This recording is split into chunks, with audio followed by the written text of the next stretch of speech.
Tudo bem, pessoal? Vamos então com mais um estudo de O Livro dos Espíritos, hoje com a pergunta de número 138.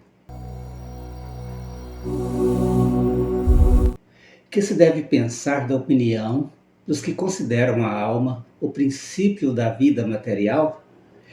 É uma questão de palavras, com que nada temos. Começai por vos entenderdes mutuamente.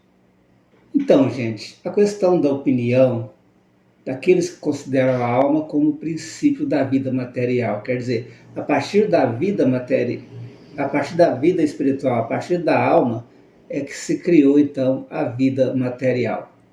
Os espíritos nos falam que existe aí um problema na questão do uso das palavras e que esse problema pode trazer, pelo que eu entendi, uma confusão e que eles dizem que com isso eles nada têm.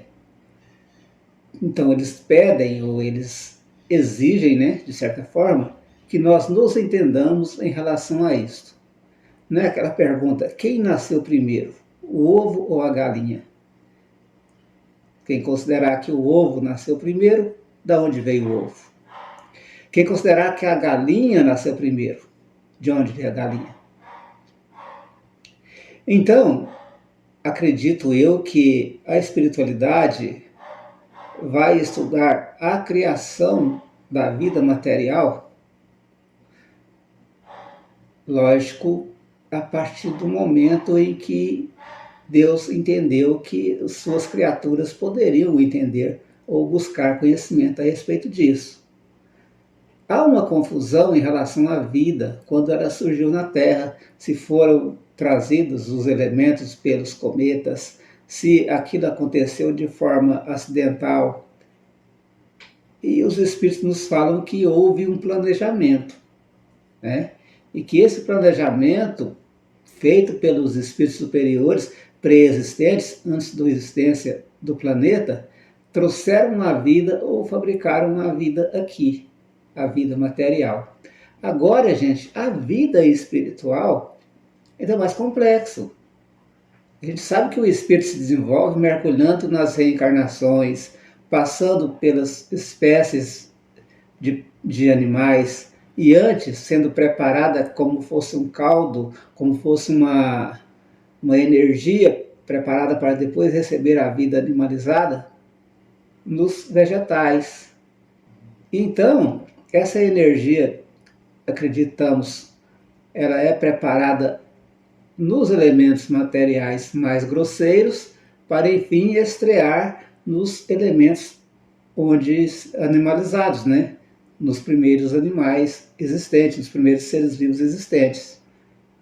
E depois, com a evolução, chegou-se então à espécie humana. Mas é uma pergunta capciosa, né, que nós não temos condição de responder, porque não tenho, pelo menos eu, a questão em relação à questão científica, por falta de conhecimento, em relação também à questão do surgimento da alma na área espiritual, porque também não temos esse conhecimento. Então vamos entender, o conhecimento dos espíritos superiores pode ser pleno em relação a esta matéria, mas eles não passariam esse conhecimento para nós, porque nós não temos a capacidade psicológica, mental, moral de compreender determinadas nuances, determinados problemas mais complexos na evolução e na criação dos seres. O livro Evolução em Dois Mundos, de Chico Xavier, aliás, do espírito André Luiz, pela psicografia de Chico Xavier e Valdo Vieira, traz informações magníficas a respeito disso.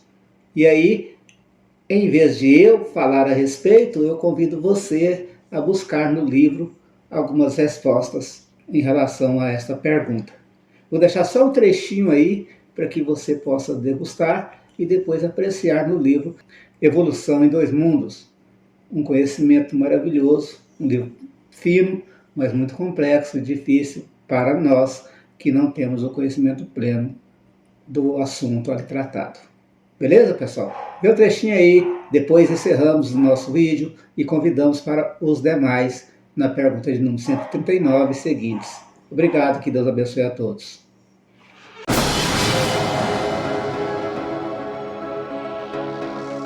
Primórdios da vida. Procurando fixar ideias seguras acerca do corpo espiritual, será preciso remontarmos, de algum modo, aos primórdios da vida na Terra, quando mal cessavam as convulsões telúricas, pelas quais os ministros angélicos da sabedoria divina, com a supervisão do Cristo de Deus, lançaram os fundamentos da vida no corpo ciclópico do planeta. A matéria elementar, de que o elétron é um dos corpúsculos base, na faixa de experiência evolutiva sob nossa análise, acumulada sobre si mesma ao sopro criador da eterna inteligência, dera nascimento à província terrestre, no estado solar a que pertencemos, cujos fenômenos de formação original não conseguimos por agora abordar em sua mais íntima estrutura. A imensa fornalha atômica estava habilitada a receber as sementes da vida e, sob o impulso dos gênios construtores que operavam no orbe nascituro, vemos o seio da Terra recoberto de mares mornos, invadido por gigantesca massa viscosa a espraiar-se no colo da paisagem primitiva.